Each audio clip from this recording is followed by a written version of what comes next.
Les symptômes ou si vous avez été en contact avec quelqu'un qui a la COVID, on vous demande d'aller vous faire tester. Alors, c'est un élément clé du déconfinement, les tests de dépistage.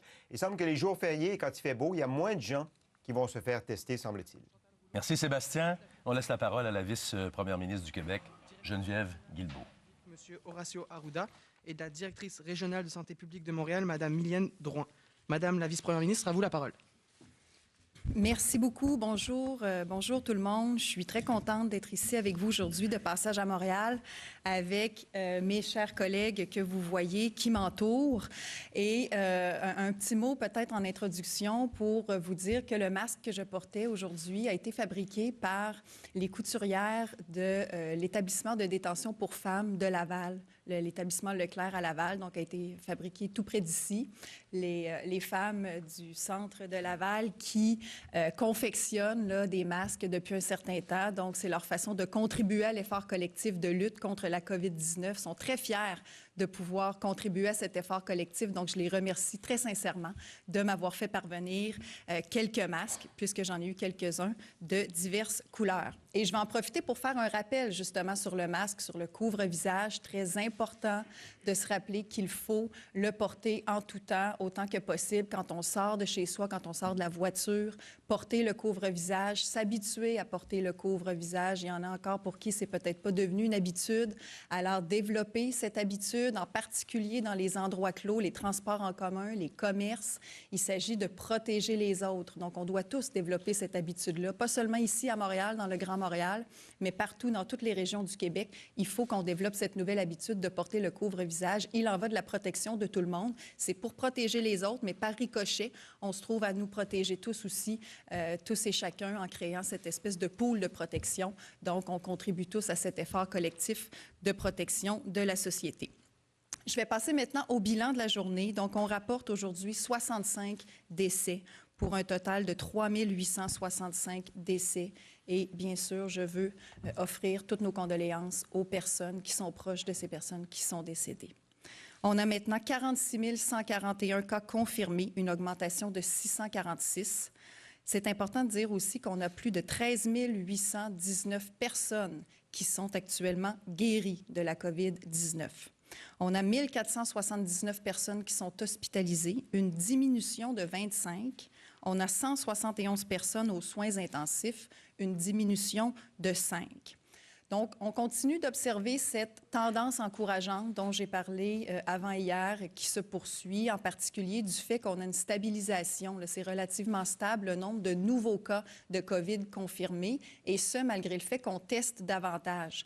Vous vous souvenez que le Québec est l'endroit qui teste le plus au Canada et, toute proportion gardée, un des endroits où on teste le plus dans le monde. Et vous vous souvenez aussi qu'on a cet objectif d'en arriver à pouvoir faire 14 000 tests par jour. Mercredi, on était à 12 654 tests. Donc, on s'approche de notre objectif de 14 000. On tend vers cet objectif.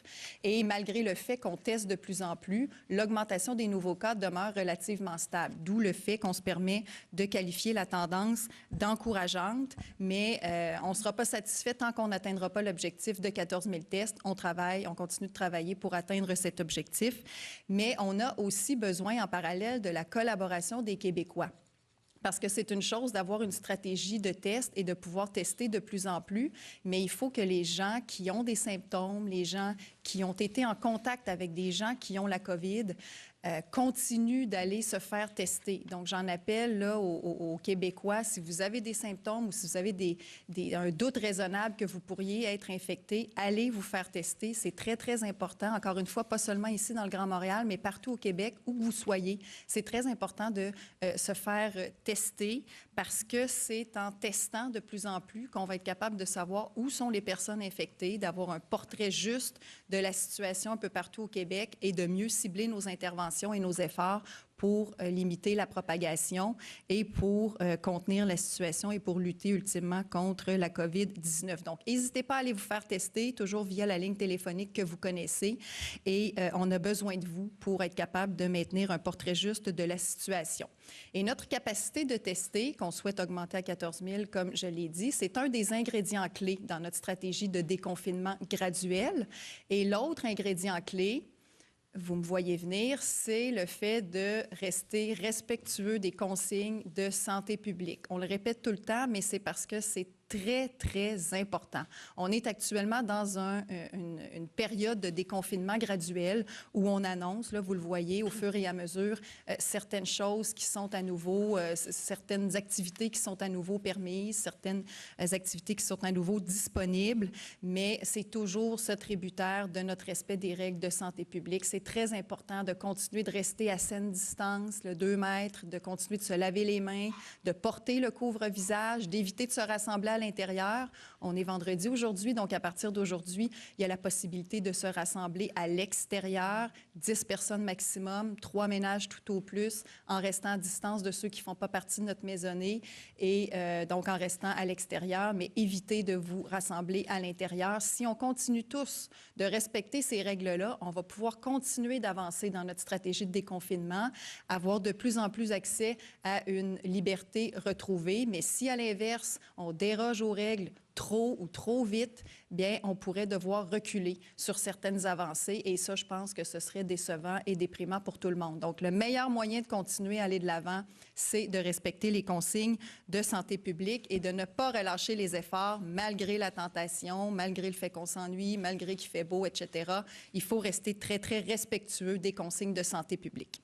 Je vais dire un petit mot aussi sur le camping.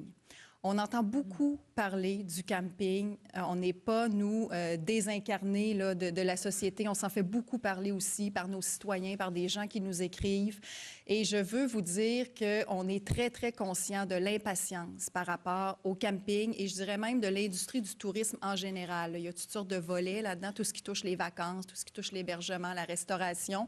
Mais le camping, ça revient souvent après la réouverture là, de la saison des barbecues. Il y avait les barbecues avec les amis qu'on peut inviter et tout ça qui est partiellement, modérément réglé par les nouvelles possibilités qui commencent aujourd'hui. Mais donc, le camping, il y a beaucoup d'impatience. Donc, je veux vous redire que ma collègue Caroline Proulx, ministre du Tourisme, travaille d'arrache-pied avec la santé publique, toujours, pour préparer ce plan de réouverture et de relance de l'industrie touristique, entre autres du camping.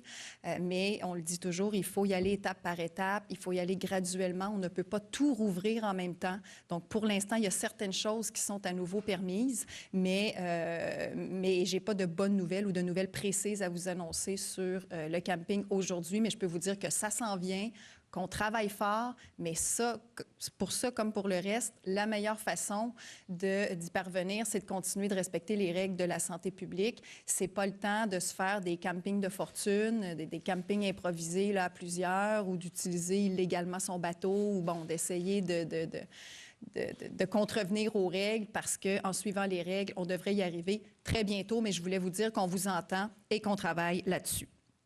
Pour mes remerciements du jour, eh bien, je veux remercier aujourd'hui tout le milieu culturel québécois. Vous voyez que je suis très bien accompagnée aujourd'hui par plusieurs personnes de choix, mais dont ma collègue ministre de la Culture, qui est ici pour vous annoncer de bonnes nouvelles. Donc, je vais lui céder la parole dans quelques instants, mais je veux profiter de l'occasion pour d'abord saluer le travail de Nathalie, qui travaille depuis des semaines pour préparer, là aussi graduellement, la réouverture, la relance de notre industrie culturelle qui est très importante.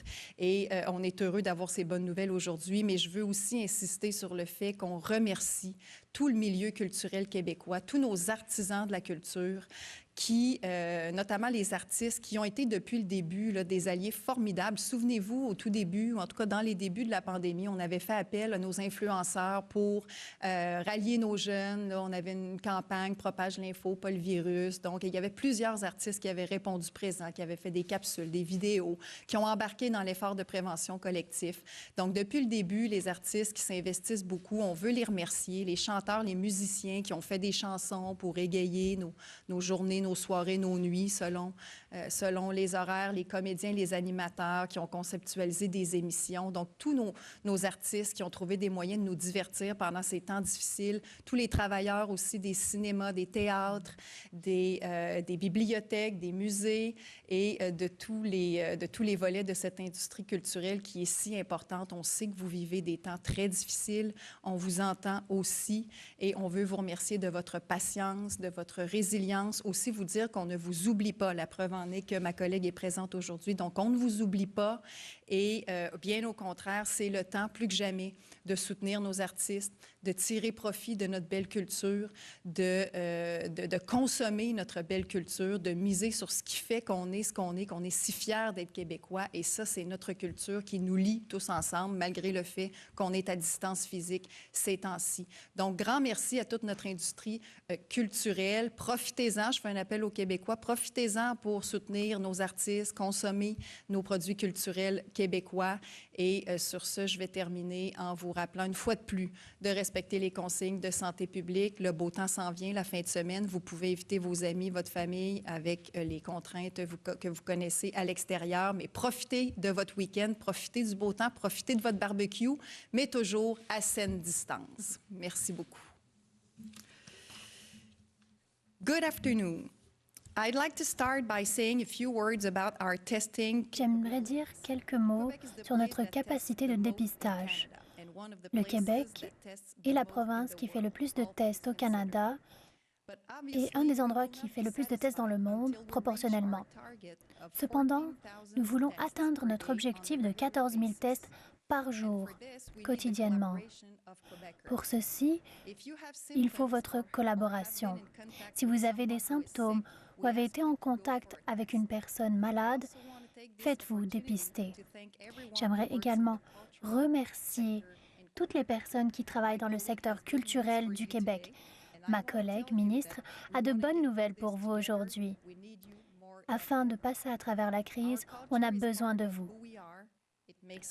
La culture fait partie de qui nous sommes. Elle nous permet d'être fiers d'être Québécois. Elle nous rapproche même si nous sommes à distance. Et en nous tenant ensemble, nous allons gagner cette bataille. J'aimerais demander à tous les Québécois d'encourager nos artistes locaux. Merci. Merci. Madame la vice-première ministre Geneviève, merci pour ces bons mots. Madame Chantal Rouleau, ministre de la Métropole, je suis tellement contente d'être avec vous aujourd'hui. Docteur et docteur, je suis contente parce que Geneviève, vous l'avez entendu, notre vice-première ministre l'a dit, nous avons des bonnes nouvelles aujourd'hui à vous annoncer pour le milieu de la culture, enfin. Mais d'abord, vous allez me permettre de mentionner que le magnifique masque que je portais à mon arrivée ici, je vous le montre, il est absolument magnifique. Il a été conçu par un créateur québécois, M. Nathan Kang. Vous le savez, nous avons de très grands créateurs au Québec et je vous invite à les encourager. Ce qu'ils font nous rend vraiment fiers. Donc, comme vous le savez, le milieu de la culture a été le premier durement touché par la crise de la COVID. Donc, vous serez heureux d'apprendre que ces activités reprendront graduellement dans certains secteurs.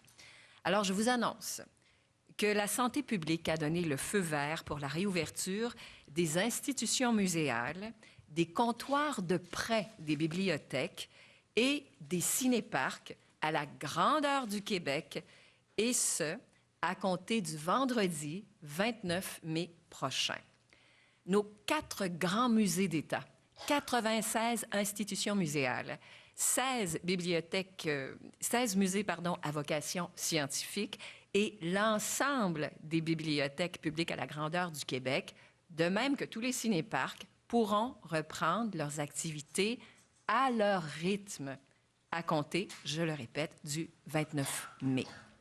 Dans les bibliothèques, les services de prêt de livres et de documents seront les seuls services de nouveau disponibles. L'accès au rayon demeurera interdit, sauf pour le personnel autorisé, et ce jusqu'à nouvel ordre. Les visiteurs ne pourront circuler que dans la zone des comptoirs de service.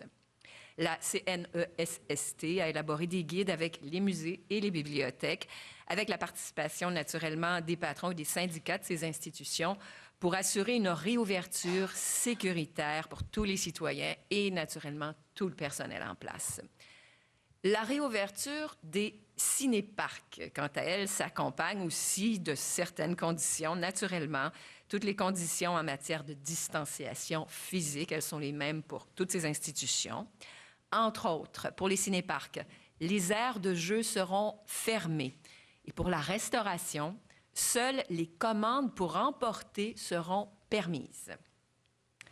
Maintenant, autre domaine culturel pour lesquels j'ai des bonnes nouvelles aujourd'hui.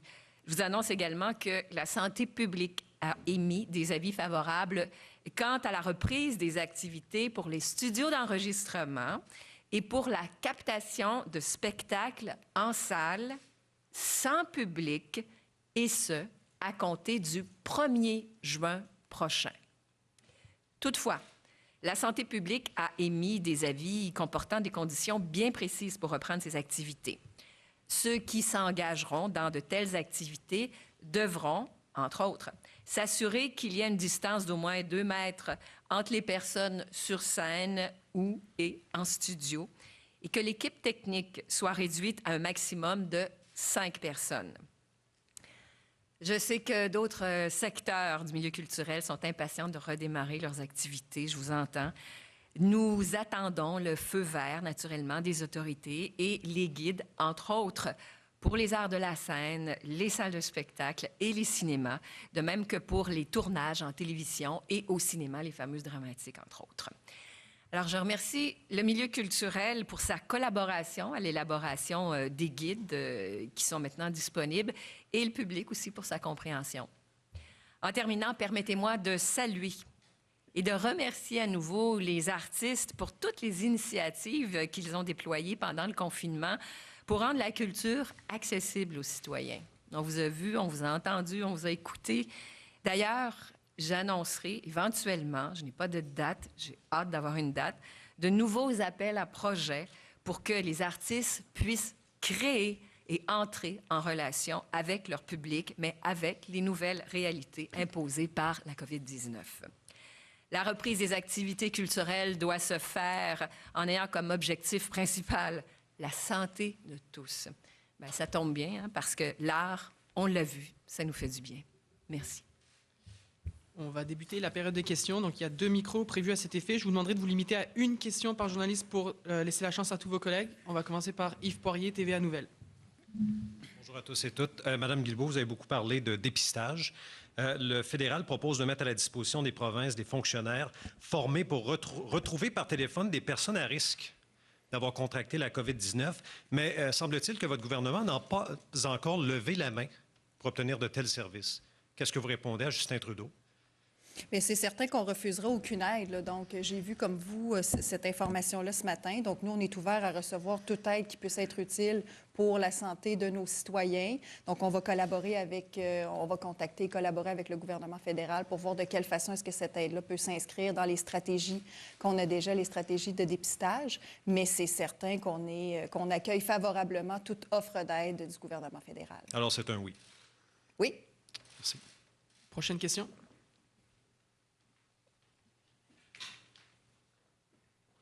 Stéphanie Marin, La Presse canadienne.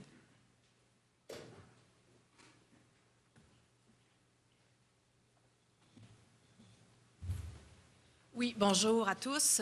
Pour continuer sur la question de mon collègue, pourquoi la demande n'a pas été faite encore? Vous n'avez pas atteint les cibles de dépistage. Le fédéral offre de l'aide pour le dépistage, pour retracer aussi les contacts des proches infectés.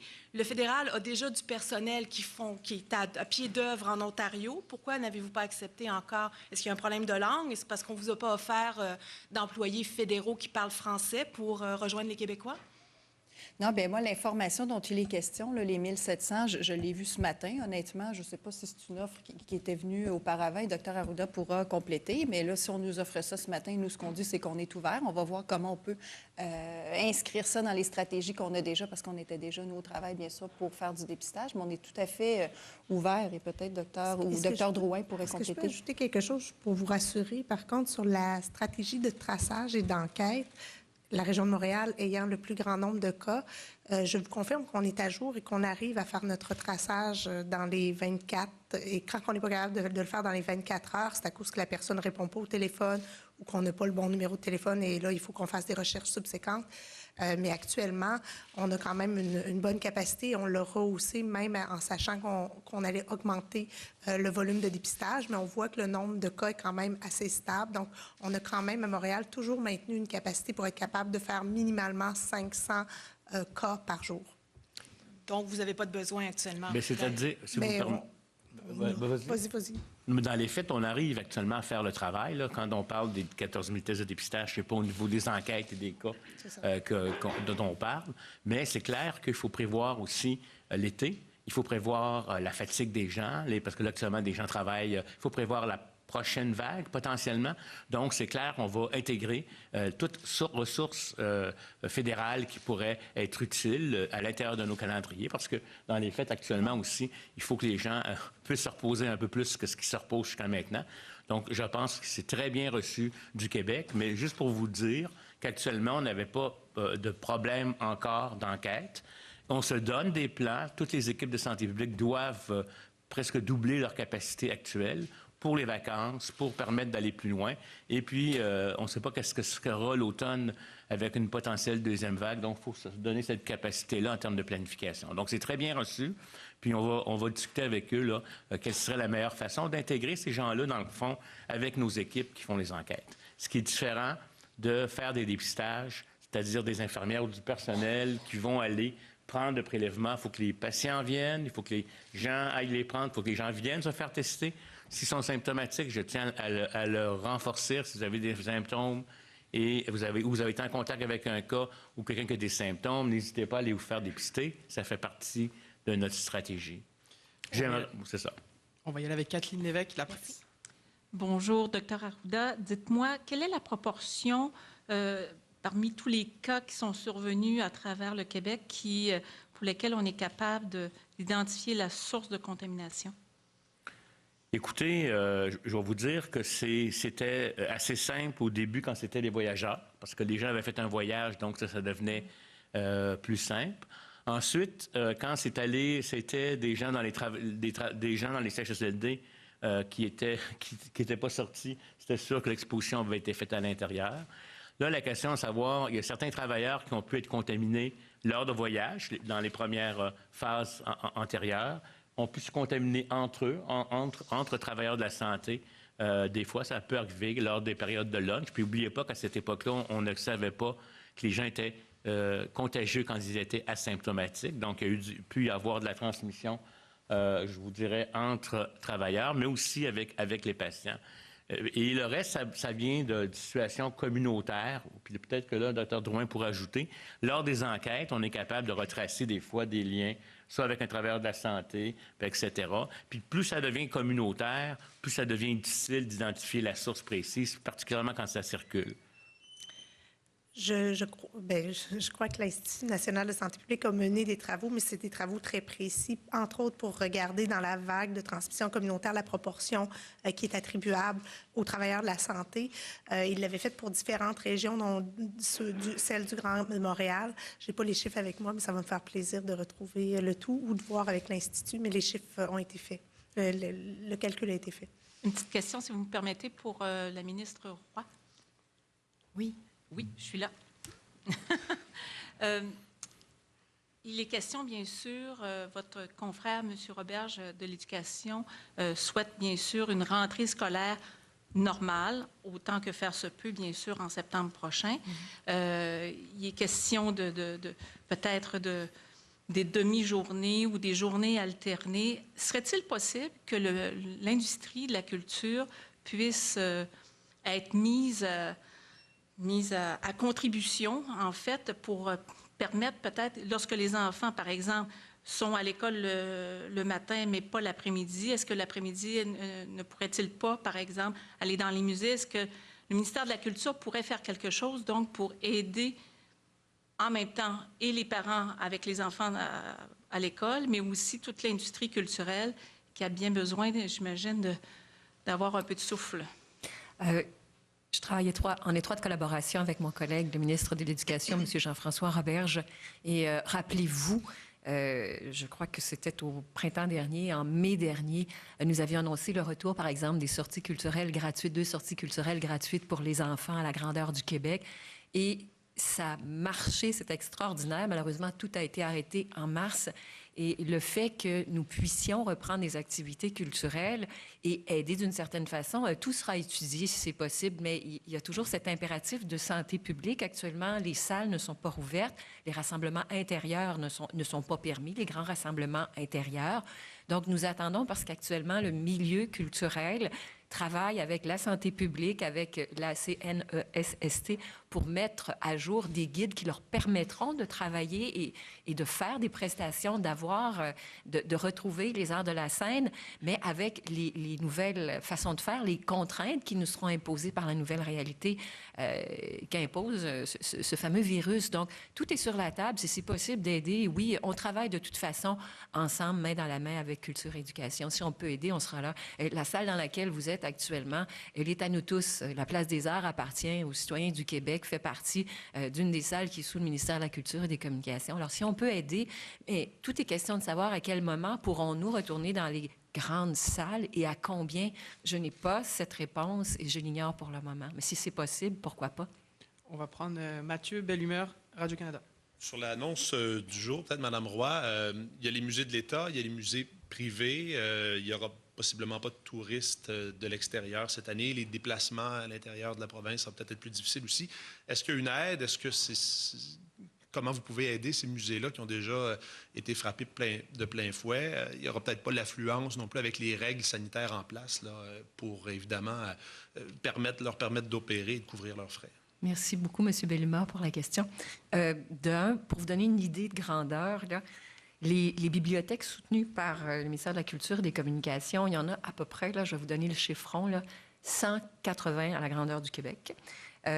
Pour ce qui est des musées, 120 à la grandeur du Québec. Alors, toutes ces institutions pourront rouvrir, et je le répète, je dis un gros pourront, naturellement à leur rythme, parce qu'elles devront adapter les lieux à la nouvelle réalité. Elles ne pourront pas ouvrir ces institutions culturelles avec le même nombre de visiteurs à l'intérieur et toutes les règles que nous connaissons devront s'appliquer. À cet égard-là, sachez que ces institutions dont je vous ai parlé sont des institutions qui sont actuellement soutenues par le ministère de la Culture et des Communications et que dès le mois d'avril, le ministère a envoyé 50% des sommes qui sont dues à ces institutions lors d'une année régulière. Donc, elles ont déjà 50% des sommes qui leur ont été envoyées pour leur fonctionnement. Donc, il y a des sous pour le moment pour elles et tout est sur la table. On étudie absolument tout à l'égard des frais et des sommes que nous devrons réaménager et mettre sur la table pour la relance.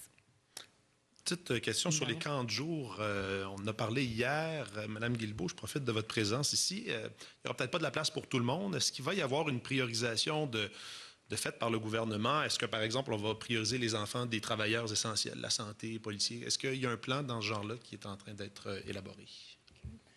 Bien, vous savez que ça rouvre le 22 juin, donc effectivement, il n'y aura pas de place pour tout le monde, fort probablement à cause des règles. Donc, on va voir avec les municipalités aussi combien de places elles seront en mesure d'offrir parce que ce sont des camps de jour administrés par les municipalités.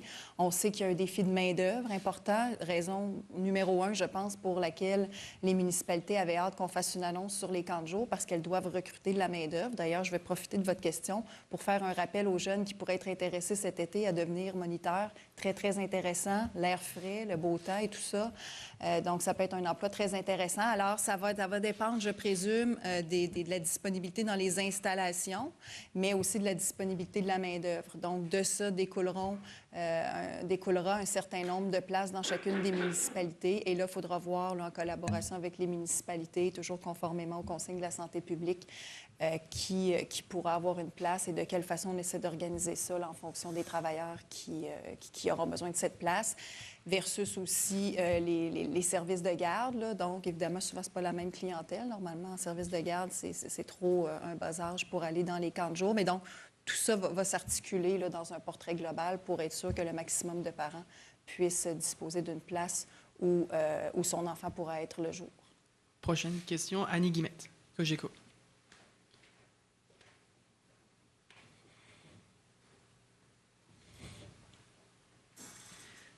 Bonjour. Vous avez répété encore aujourd'hui, puis c'est vraiment votre message important, s'il vous plaît, respectez les consignes, respectez les consignes. Je voulais vérifier avec vous quel genre de réponse vous allez offrir à ceux qui démontrent peut-être un peu trop d'impatience. Il y a un camping dans les Laurentides qui a dit qu'il allait ouvrir en fin de semaine. Il va faire beau. Il va demander aux gens de dormir dans leur voiture avec certaines consignes, certaines mesures, donc dites sécuritaires par les gens là-bas. Je voulais voir comment on répond à ce genre d'événements-là ou de gens qui tirent peut-être un petit peu trop sur la couverte. Ouais, des gens qui pêchent par excès d'enthousiasme, peut-être, là. Il y en a plusieurs et en tout genre et à divers endroits. Bien, à ce cas-là précis que vous me soulevez, que je n'ai pas vu, là, donc je ne sais pas si c'est vrai, mais s'il y a effectivement un propriétaire de camping dans les Laurentides qui compte ouvrir en fin de semaine, bien, je lui demande spécifiquement de ne pas ouvrir en fin de semaine. Autant que possible, parce que ce n'est pas possible en ce moment de le faire. Je l'ai dit dans mon allocution d'introduction, je demande aux gens d'être patients. Et sur les campings en particulier, on le sait, là, nous tous ici, là, on se fait interpeller. Je suis certaine que Dr Arruda reçoit des tonnes de courriels sur les campings. J'en reçois, ma collègue, et je ne vous parle même pas de ma collègue du tourisme. Donc, on le sait qu'il y a beaucoup, beaucoup d'impatience. Mais le message que je vais en profiter pour passer, c'est qu'on vous entend et qu'on va trouver une solution pour que les gens puissent profiter de la nature cet été, profiter de leurs activités courantes, du camping, que ce soit les roulottes, les tentes et tout ça avec les enfants. Ça fait du bien de se retrouver dans la nature au Québec. On a un superbe Québec, des grands espaces, plusieurs terrains de camping, mais chaque chose en son temps. Tu sais, on peut pas... Et là, on arrive à un stade où il y a peut-être des gens, justement, qui se disent telle chose a été ouverte, puis telle autre l'est pas, mais pourtant, les risques sont comparables. Pourquoi telle affaire est ouverte, puis pas la mienne? Puis tout ça. Là, on arrive là-dedans, là, des comparables qui, objectivement parlant, justement, sont comparables. Et pourquoi le mien n'est pas ouvert? C'est simplement une question de gradation. On ne peut pas tout faire en même temps, parce que si on ouvre trop de choses en même temps, l'excès d'enthousiasme va devenir problématique. Et là, on va se ramasser rapidement avec une société qui va finir par fonctionner comme si rien n'était. Tu sais, on est encore dans l'installation, pour reprendre les termes du Dr Arruda, de nouvelles normes sociales, où on doit s'habituer à être moins proche, où on doit s'habituer à porter un couvre-visage. C'est pas encore évident pour tout le monde. Il y a encore plein de gens, je suis certaine, qui n'ont même pas de couvre-visage, qui peut-être l'attendent parce que les livraisons sont plus longues ces temps-ci, on leur concède. Mais, tu sais, il faut installer ça comme il faut, puis y aller vraiment graduellement, parce qu'imaginez-vous juste, là, pendant 15 secondes, là, qu'on ouvrait tout en même temps et qu'on pouvait tout faire comme avant et que là, on en fait trop vite et que là, on doit remettre le Québec sur pause parce que là, il y a trop de contagion, qu'on doit revenir en arrière. Imaginez-vous comment ce serait autrement plus déprimant que d'attendre encore quelques jours, quelques semaines pour les prochaines réouvertures. Fait que c'est le message que je passerai aux gens qui sont impatients, que ce soit pour le camping ou autre chose. Ça s'en vient, mais la meilleure façon dont vous pouvez contribuer à ce que ça aille plus vite, c'est en respectant les consignes, la distance, les rassemblements à l'extérieur seulement, votre famille ou 2 autres maximum. Et pour ceux qui n'ont pas encore commandé le couvre-visage, commandez-le au plus vite parce qu'il y a les délais de livraison à prévoir. C'est ce que je répondrais. Je sais pas si... Peut-être, je voulais juste vérifier sur cette habitude-là qui est visiblement pas encore acquise de tous. Je ne sais pas s'il y a quelqu'un qui a un commentaire à passer sur la distribution de masques qui a eu lieu ce matin à Cadillac, où visiblement le 2 mètres était inexistant, le port du couvre-visage était rare. C'est le premier ministre qui était là. Qu'est-ce qu'on a à... Bien, ce matin... Le docteur Arruda, oui, allez-y. Oui, bien, ce matin, il y avait effectivement distribution de masques. Des gens arrivaient pas de masque parce qu'ils venaient chercher un masque. Alors, c'est à ça que servait cette distribution. Il y a plus de 750 masques qui ont été distribués. C'était un événement qui était fort important parce que le message à porter, c'est justement, il faut avoir un masque lorsqu'on est en public, lorsqu'on prend le transport collectif, lorsqu'on va dans des commerces. Et là, ici, à Montréal et dans la région métropolitaine, les commerces avec pignon sur rue vont ouvrir à partir de lundi. Il est donc très important de porter un masque. Il y a différents modèles de masques. Il n'y a pas de beau ou de moins beau masque. Il est important de porter ce masque. C'est une question de respect envers les autres. Il faut garder la distanciation de 2 mètres. Et puis, encore une fois, se laver les mains régulièrement. Alors, ce matin, c'était le message. Et il est vrai qu'il y avait certains attroupements, particulièrement de journalistes qui étaient agglutiné, j'étais là, je l'ai bien constaté. Alors, le message, il va aussi pour les journalistes qui suivent les événements. Il faut respecter les règles. Puis, si vous me permettez, ça démontre que c'est très facile de revenir à nos anciens réflexes. Cette norme sociale-là, puis tu sais, je vais vous le dire, là, on avait demandé, on avait pris le temps, au tout début, on n'a pas parlé du masque trop, parce qu'on considérait qu'il fallait que les gens apprennent à se distancier. Il fallait que les gens apprennent à se laver les mains. Puis là, les gens, il faut qu'ils apprennent à porter un masque. Mais ils ne peuvent pas porter un masque en ne faisant pas de distanciation, en ne faisant pas de lavage de mains. Ça vient pas, ça s'ajoute, ça ne vient pas enlever et protéger les autres. Puis je tiens à vous dire aussi, on a permis, là, puis là, c'est sûr, là, je peux vous le dire, là, puis je l'ai répété hier, je vous supplie de suivre les consignes. Puis c'est pas pour punir un versus l'autre, c'est une question de volumétrie. Parce que si on perd le volume, s'il y a trop d'interactions humaines à risque, on va véritablement... Le virus, il est là, il est autour, il rôde, on le voit pas. Il y a des personnes qui ne savent même pas, mais sont infectées, qui n'auront peut-être presque pas beaucoup de symptômes. Mais si on laisse ça aller, là, même si, dans votre cas, moi, c'est un de plus, mais un de plus, plus un de plus, puis un de plus, puis un de plus, puis un milieu de plus, ça fait une somme de distanciation. Notre modèle démontre que si on change rien que de 10 le nombre de gens qui ne respectent pas la distanciation, là, on peut tout changer, la dynamique. Moi, je n'ai pas le goût de revenir en arrière cet été. J'aimerais mieux qu'on attende un peu pour être capable de réouvrir d'autres choses que de revenir en arrière puis de vous réenfermer tous comme c'était au mois de mars pour ne pas perdre de contrôle, puis rester enfermé jusqu'à la deuxième vague. C'est pour ça qu'on vous donne ce genre de consignes-là. Puis je tiens à vous dire, comme les rassemblements de famille, là, il y en a plusieurs maintenant qui ont décidé qu'ils vont aller faire des tours à Drummondville ou ailleurs, puis etc. C'est pas comme ça qu'il faudrait commencer. Commencez par voir des gens socialement qui sont autour de vous. Là, on vous le dit, les déplacements c'est sûr, si vous avez une mère qui est là-bas, qui est tout seule, qui a besoin d'aide, c'est une chose différente que d'aller voir le beau-frère ou la belle-sœur que ça fait longtemps qu'on n'a pas vu et qu'on aurait le goût de voir. Je m'excuse de vous dire ça comme ça, mais c'est très important.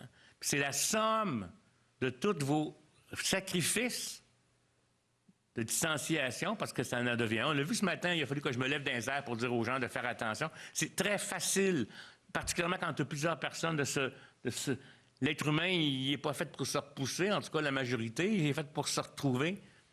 Donc, c'est des réflexes. Puis on les a gardés dans notre maison parce qu'on avait peur. Là, on a l'impression qu'on n'a plus peur, puis qu'on a l'impression que le virus n'est pas là, mais il est là. Il est là. Il est là. Donc, on va le répéter. On va le répéter, puis je vous en prie, là, en fin de semaine, faites-vous des choses, mais faites attention. C'est pas le temps d'ouvrir des campings quand c'est pas légal, madame. C'est pas le temps. Je sais qu'on a tous hâte. J'ai hâte.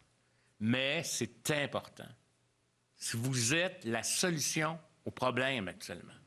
Il y a le système de soins qui doit être prêt, mais vous êtes le générateur potentiellement par vos interactions de cas, nous-mêmes, comme tels. N'oubliez pas, lavage de mains, distanciation. Puis s'il y a des gens autour de vous qui se rapprochent, dites-leur, tout simplement. Ils prendront pas mal. Dites-leur que c'est le Dr Arruda qui a dit qu'il fallait rester à 2 mètres. Comme ça, ils vont... Moi, je l'ai fait. Il y avait 2 policiers. Aujourd'hui, je trouvais trop proche. Hey! Dites-le. Dites-le, c'est le Dr Arruda. Prenez-le pas sur vous. Mais c'est très important. C'est une prescription aussi importante qu'un traitement d'antibiotiques pour quand on a une maladie bactérienne. Il faut le faire, puis il faut le prendre tout le temps. Puis quand on va pouvoir lâcher, quand les indices vont baisser, puis qu'on ne verra pas ça remonter, de grâce, les cas chez Dr Drouin dans Montréal descendent, on ne veut pas les revoir revenir à 750, 800 puis 1000 par jour. De grâce. De grâce. Merci. Je sais que j'insiste, mais il faut. Écoutez-moi, s'il vous plaît. Merci. On va passer en anglais. Rob Lurie de CTV. Good afternoon, Madame Guilbeault. I want to come back on the decision. Bonjour, Madame Guilbeault. J'aimerais qu'on parle de la décision de ne pas rouvrir les colonies de vacances. Il y aura une réouverture, cependant, des camps de jour. Il semblerait que cela semble contre-intuitif de ne pas rouvrir les colonies de vacances puisqu'ils se situent sur de très grands terrains. Cela fera en sorte que les enfants resteront dans les villes surpeuplées. En ce qui concerne les camps de jour, ils vont ouvrir le 22 juin. Les enfants pourront aller au camp de jour. Évidemment, il y aura moins de place qu'à l'habitude car il faut respecter plusieurs règles de la santé publique et les règles de distanciation physique. En ce qui concerne les colonies de vacances, les camps de vacances, il y a un problème de promiscuité. Pourquoi? Parce que les enfants doivent dormir ensemble, doivent se rassembler pour manger dans les réfectoires, etc. Donc, ça peut être un problème. Mais comme vous l'avez dit, il y a des possibilités pour que ces camps de vacances rouvrent pour les enfants qui ont des besoins particuliers. Ces enfants ont besoin d'un endroit où aller, mais ça ne sera pas possible pour tous les enfants qui vont normalement aux colonies de vacances. Le docteur Arruda a peut-être une opinion? Oui, vous savez, ces camps d'été, que ce soit l'armée même, les cadets, tous les endroits où les gens vivent ensemble dans les dortoirs, eh bien, il y a un niveau très élevé de transmission de maladies infectieuses. C'est même dans ce genre d'endroit qu'on dénote des cas de méningite. C'est une situation à haut risque. Certains pourraient dire « Ah, c'est pas grave, ils sont jeunes, ils vont rester là 14 jours, ils ne vont même pas contaminer leurs parents parce qu'ils vont rester là longtemps. » Oui, on pourrait dire ça. C'est un choix difficile, cependant. Il n'y a pas de vérité absolue. Les gens avaient peur qu'on rouvre les écoles à Montréal. Et je pense que les écoles auraient posé un risque moins grand que ce type de camp d'été. Donc la décision a été prise suite à des discussions qui ont été faites en profondeur.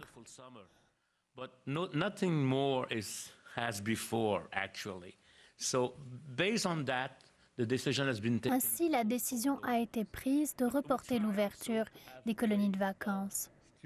Cependant, on essaye de trouver des façons de stimuler les enfants différemment. Il y a des camps de jour et je sais que Montréal veut les rouvrir. Oui, à Montréal, nous travaillons avec la Ville de Montréal et avec les commissions scolaires. Nous travaillons également avec les collectivités. Et ce que nous voulons, c'est d'offrir plusieurs activités aux enfants, que ce soit des camps de jour, des activités en bibliothèque ou d'autres activités communautaires. Nous allons offrir une gamme diversifiée d'activités pour les familles.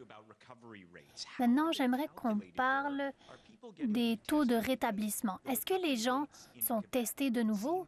Au Québec, on dirait que le taux de rétablissement est plus bas qu'en Ontario. Est-ce que c'est une question de dépistage? Ça dépend de la situation. Dans certaines situations, c'est qu'on attend de retester les gens contaminés. Il y a beaucoup de cas chez les travailleurs de la santé et il y a une problématique. On essaie de réévaluer la situation.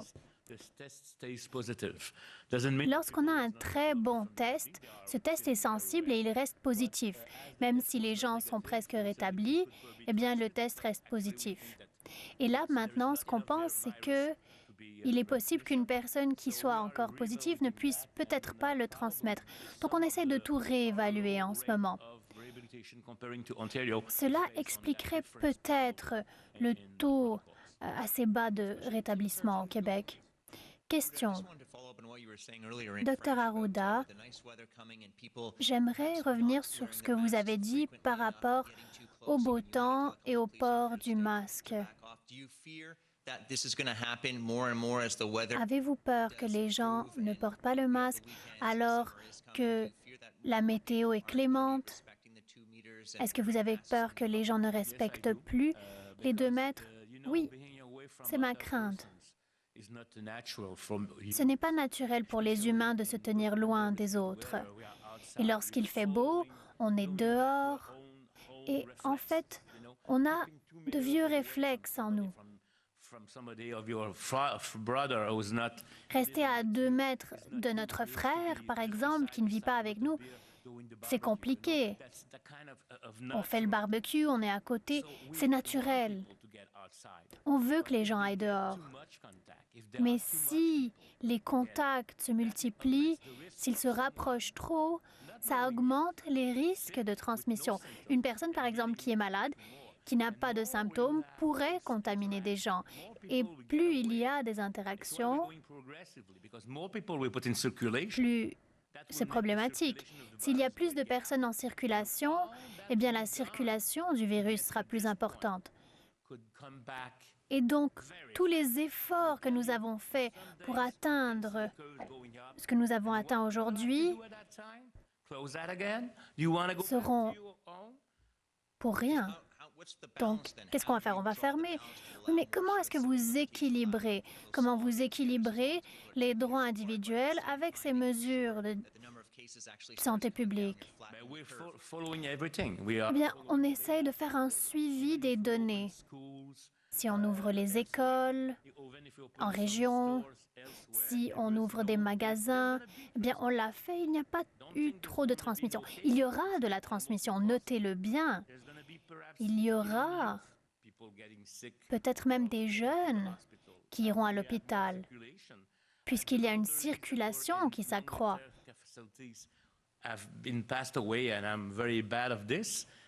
Plusieurs personnes sont décédées dans les CHSLD, et j'en suis désolée, mais ailleurs, il y aura des cas. Par contre, si on revient à nos anciennes habitudes, c'est comme si ceux qui sont morts pour rien. Donc, il faut vraiment équilibrer les choses. Ce n'est pas facile de dire aux gens « restez chez vous », de dire qu'on ferme les campings.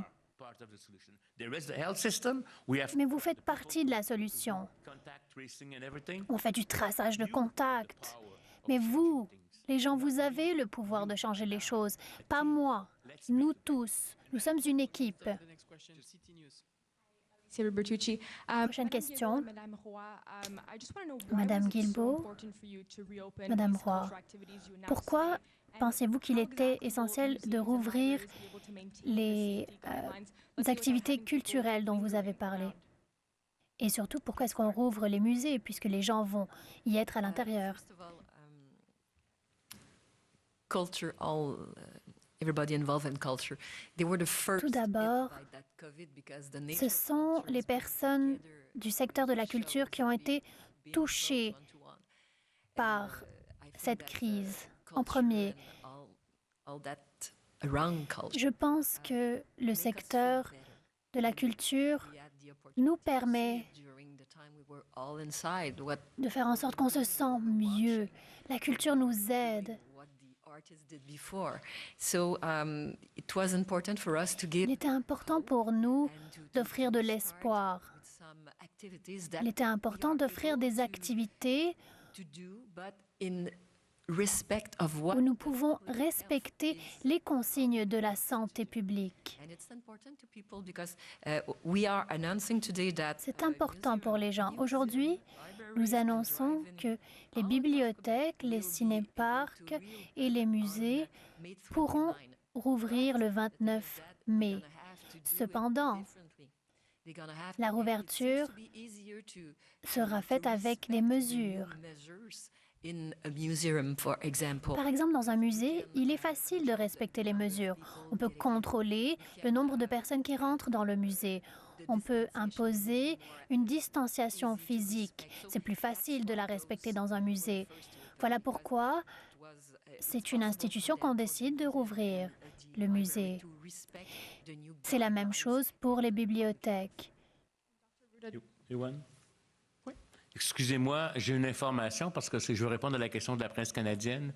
Sur les 1700 personnes qui sont proposées, mon équipe me dit qu'on est déjà en train de contacter 500 de ces 1700 personnes. Donc, l'action est en cours. Je voulais vous en informer, Madame la vice-première ministre.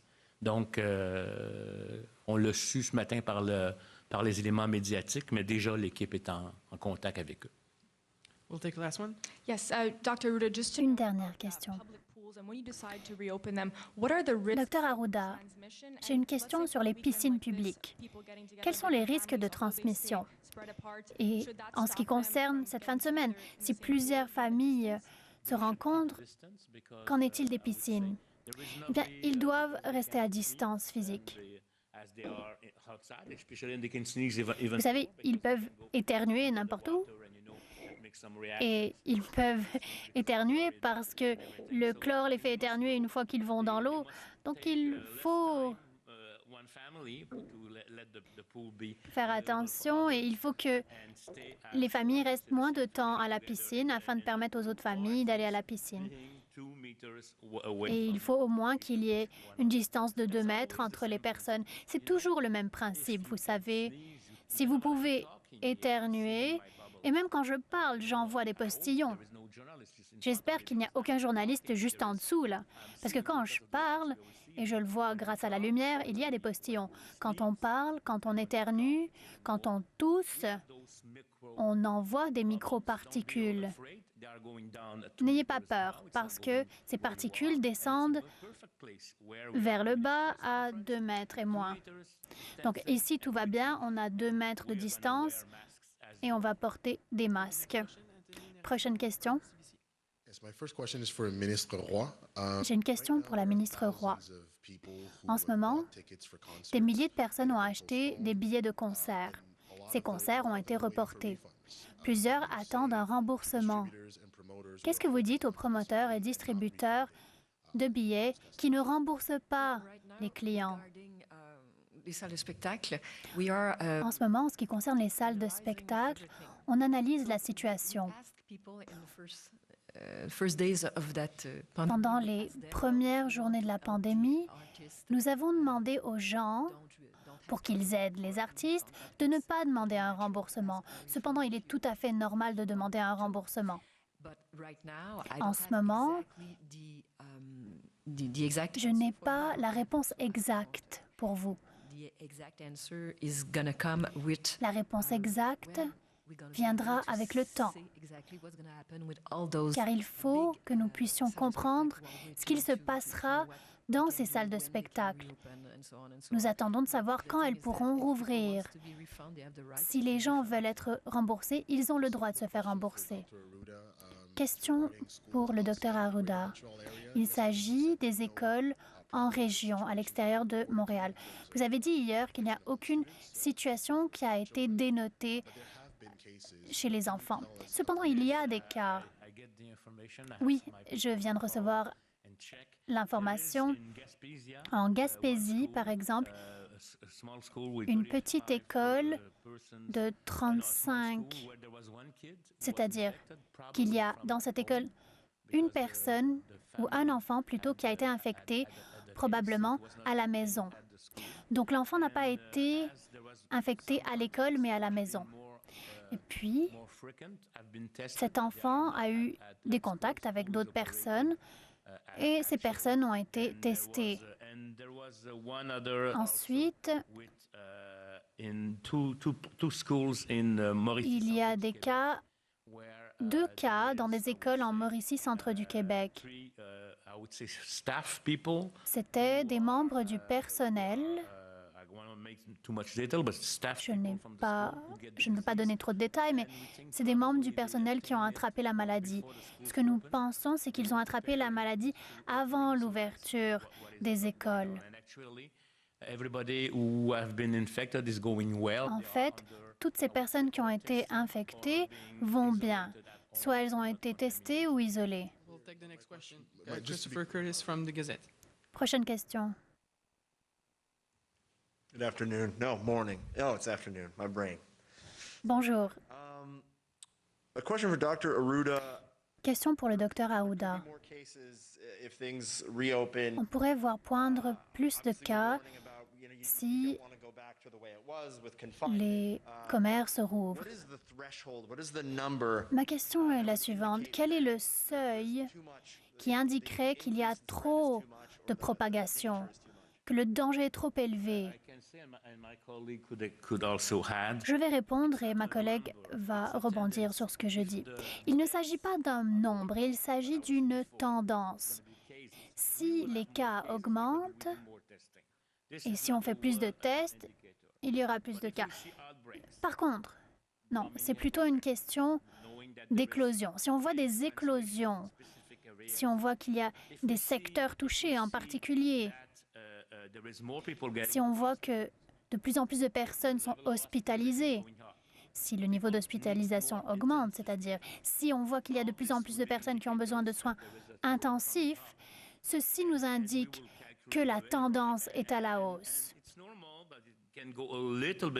Parfois, c'est normal que la courbe augmente un peu, mais si la courbe augmente trop, cela pourrait devenir exponentiel. Donc, il faudra prendre une décision avant qu'il y ait une explosion de la maladie. Donc, il ne s'agit pas d'un chiffre précis. Aussi, ça pourrait être différent d'une région à une autre. Ma collègue peut peut-être dire quelque chose. Vous savez, plus on teste, plus on va découvrir de cas. Donc, ce n'est pas une mesure indicative. Évidemment, il faut tester. Cependant, ce que nous suivons de près, c'est le nombre de nouvelles admissions dans les hôpitaux et dans les soins intensifs. Ces hospitalisations reflètent la réalité et ce qui est arrivé il y a 7 à 10 jours. Donc, si on voit une augmentation, ça veut dire qu'il se passe quelque chose. Ensuite, nous essayons de surveiller les éclosions qui sont difficiles à contrôler. Donc, si on voit des éclosions dans les écoles, dans les entreprises, c'est indicateur. Ensuite, si on contacte des gens qui ont la COVID et qu'on voit que ces gens ont eu beaucoup de contacts et qu'on voit qu'il y a donc une tendance exponentielle, là, il faudra adopter une approche plus drastique, plus stricte. Et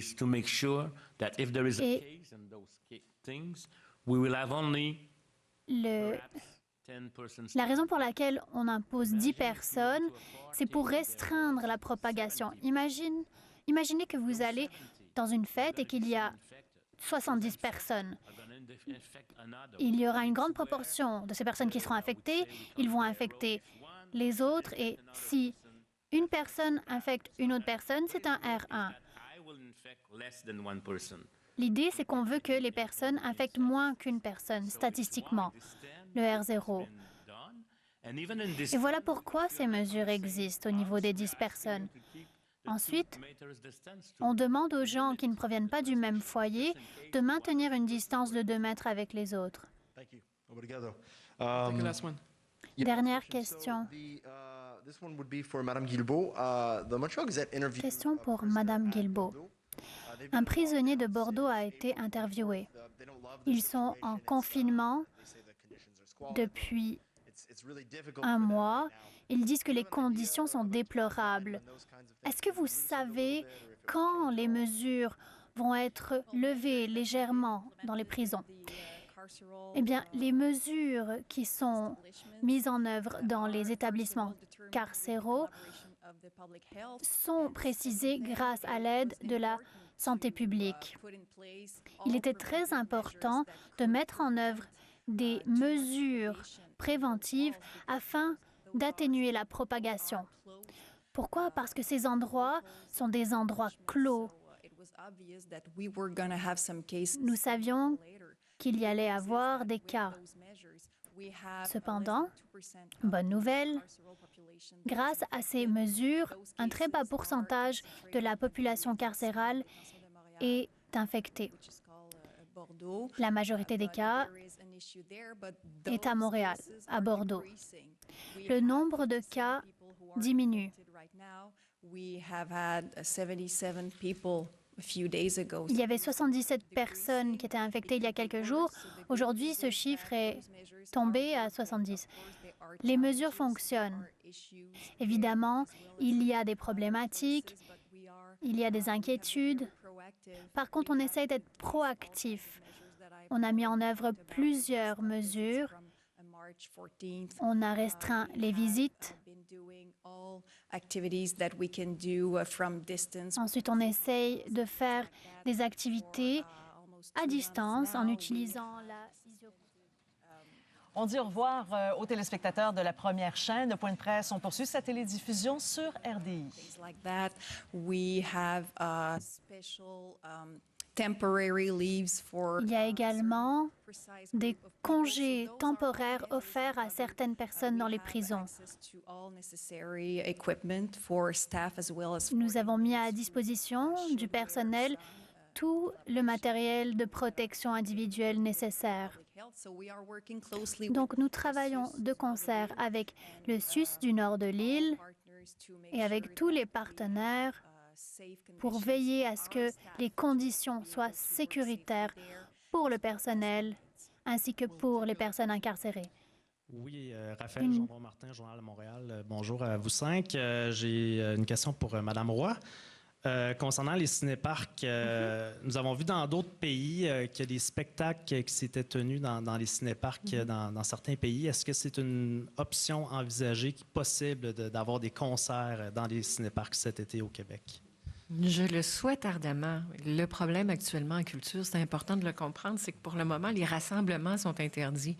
Alors, faire un spectacle, pour le moment, ce sont des rassemblements de 10 personnes et de 3 familles. Alors, pour le moment, voyez-vous que je ne peux pas dire, oui, il y aura des spectacles dans les cinéparcs, mais il y a des formules qui sont excessivement intéressantes. On a vu, entre autres, en Australie, par exemple. Et donc, tout est une question de feu vert de la sécurité, pardon, de la Direction nationale de la santé publique. Lorsque nous aurons le feu vert pour permettre des rassemblements extérieurs, intérieurs, on pourra savoir si les salles vont rouvrir, à quel rythme, à quel moment. L'idée d'ouvrir les cinéparcs. Les cinéparcs vont ouvrir le 29 mai. Mais attention, il y a beaucoup de... À l'intérieur des cinéparcs, là, on parle pour les films, là, il y a des mesures... tout ça n'est pas à la légère, là. Le 2 mètres est toujours là, la distance est toujours là, les aires de jeu ne seront pas en opération. La restauration, ce sera seulement pour les commandes à emporter, ne pourra pas s'asseoir dans le restaurant. Donc, il y a des mesures très strictes qui sont mises de l'avant, les 2 mètres entre les véhicules. Alors, ça ne se fait pas, on ne revient pas à la normale. On revient à des activités de façon graduelle, avec beaucoup moins de clientèle et en suivant les mesures qui sont les mesures importantes imposées par la Direction de la santé publique. Donc, j'aimerais vous répondre, oui, tout sera possible, mais on doit attendre le feu vert. Et vous savez, les artistes sont hyper créatifs. Ils me sont arrivés avec beaucoup de suggestions pour faire avancer la culture, pouvoir rejoindre, entrer en communion avec des publics. Et j'ai hâte que nous ayons un feu vert pour le permettre, mais tout est une question, comme Mme la vice-première ministre le disait, Dr Arruda, c'est une question de nombre également. On ne peut pas être 8,5 millions de personnes tous en même temps à l'extérieur, donc on décloisonne de façon graduelle.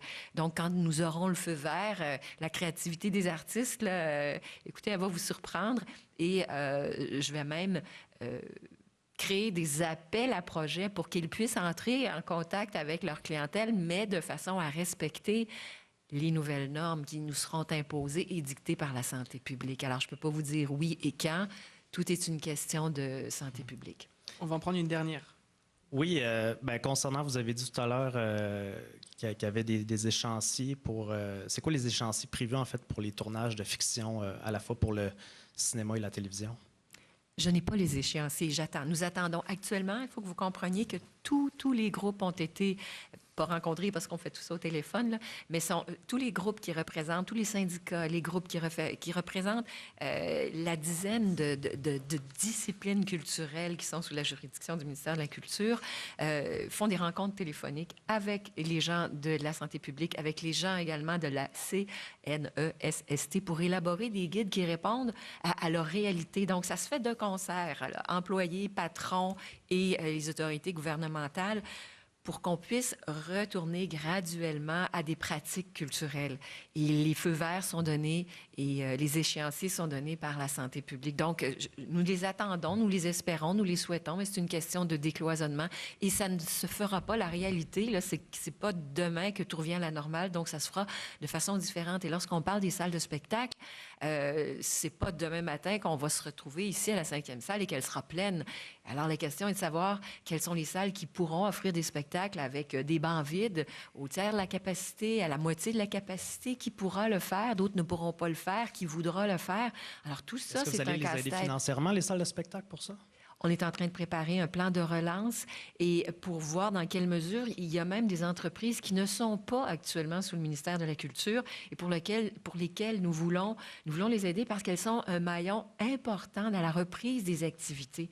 Et effectivement, on regarde partout comment pouvons-nous aider des entreprises qui sont indispensables à la reprise des activités et qui ne sont pas sous le ministère de la Culture, mais qui sont des maillons importants de la culture. Merci beaucoup.